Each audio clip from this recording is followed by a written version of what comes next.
Bismillahirrahmanirrahim. Assalamualaikum warahmatullahi wabarakatuh.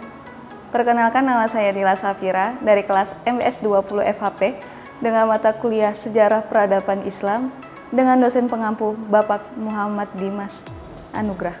Baik, di sini saya akan menjelaskan materi tentang sejarah 3 kerajaan besar Islam.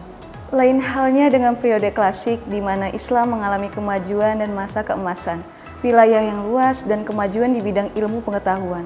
Sejarah Islam pada abad pertengahan justru mengalami kemunduran.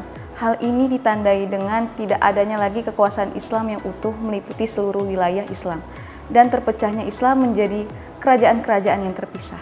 Sejarah pemerintahan Islam pada periode pertengahan dimulai dari tahun 1250 sampai dengan 1800. Diawali dengan runtuhnya dinasti Abbasiyah yang diakibatkan oleh serangan bangsa Mongol dan konflik internal pemerintah Abbasiyah.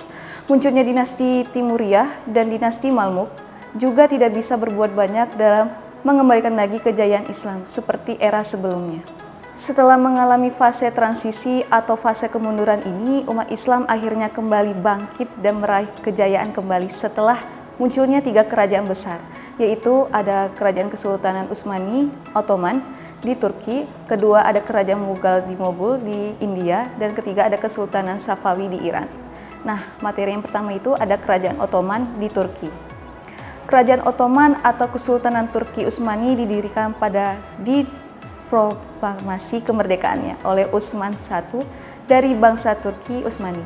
Setelah Sultan Alauddin dari dinasti Saljuk meninggal dunia tahun 1300 Masehi, Utsman I dinobatkan sebagai raja pertama dari Kerajaan Ottoman yang disusul dengan raja-raja berikutnya. Kerajaan Ottoman mengalami kemajuan pada masa pemerintahan Sultan Muhammad II pada tahun 1451 sampai 1481 Masehi.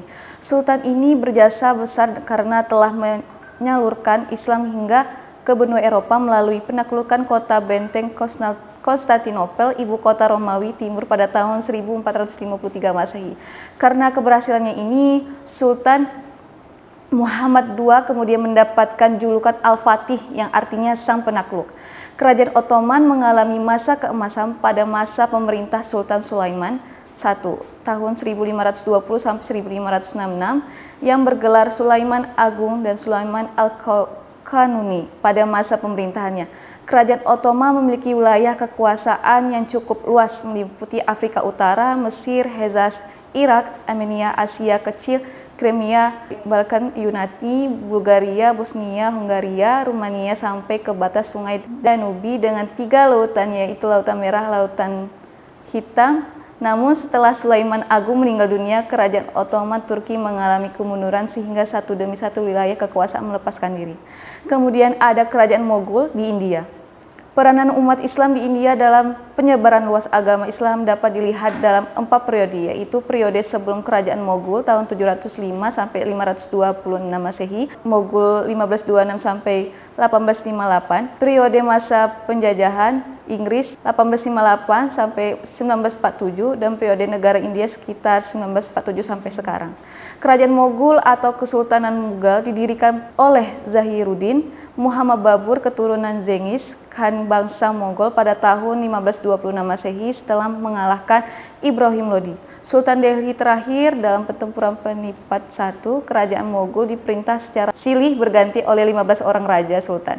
Sultan pertama Kerajaan Moghul yaitu Zahiruddin Muhammad Babur 1526 sampai 1530 Masehi, dan sultan terakhirnya itu Sultan Bahadur Shah II 1837 sampai 1858 Masehi. Kerajaan Moghul mencapai puncak kejayaan telah diperintah oleh Abu Fath Jalauddin atau juga dikenal dengan gelarnya Sultan Akbar Agung. Raja terbesar di antara raja-raja Mughal di India sepeninggal Sultan Akbar. Kejayaan Mughal kemudian dilanjutkan oleh Jahangir atau Naruddin Muhammad Jahangir. Setelah kematian Aurangzeb pada tahun 1707, kesultanan itu pun mulai mengalami kemunduran meskipun tetap berkuasa selama 150 tahun berikutnya. Wilayah kekuasaan Moghul saat itu meliputi Kabul, Lahore, Delhi, Amer, dan banyak lagi. Oke, yang terakhir ada Kerajaan Safawi di Persia atau yang bisa kita kenal dengan negara Iran.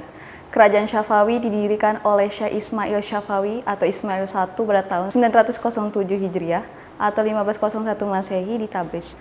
Beliau berkuasa pada tahun 1501 sampai 1524 Masehi. Yang wilayah kekuasaannya di sebelah barat berbatasan dengan Kerajaan Utsman Ottoman di Turki dan di sebelah timur berbatasan dengan Kerajaan Islam Moghul di India.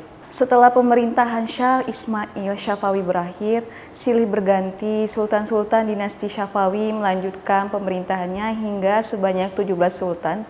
Sultan terakhir Kerajaan Syafawi yaitu Sultan Muhammad. Kerajaan Syafawi mencapai puncak kejayaan tak kala diperintah oleh Syah Abbas 1585 sampai 1628 Masehi. Beliau berjasa mempersatukan seluruh Persia, mengusir Portugis dari Kepulauan Hormuz, dan nama pelabuhan Gemuran diubah menjadi Bandar Abbas sampai sekarang. Syah Abbas juga memindahkan ibu kota kerajaan dari Kizwan ke Isfahan.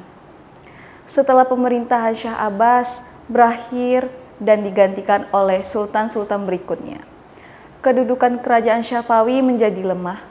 Kelemahan kerajaan Syafawi ini antara lain disebabkan dengan adanya perebutan kekuasaan. Pada masa berikutnya, wilayah Persia kemudian diperintah oleh dinasti Zand 1759 sampai 1794, dinasti Qajar 1974 sampai 1925 dan dinasti Pahlavi 1925 sampai 1979. Kemudian sejak 11 Februari 1979 melalui revolusi Islam yang dipimpin oleh ulama terkenal Ayatullah Khomeini 1900 sampai 1989 Masehi, sistem kerajaan yang telah ribuan tahun berkuasa akhirnya dihapus dan diganti dengan sistem republik atau demokrasi Republik Islam Iran dengan presiden pertamanya Al-Bahasan Bani Saad. Sekian, itu hasil materi yang bisa saya jelaskan. Lebih kurang saya mohon maaf. Saya akhiri dengan wabillahi taufik wa hidayah. Wassalamualaikum warahmatullahi wabarakatuh.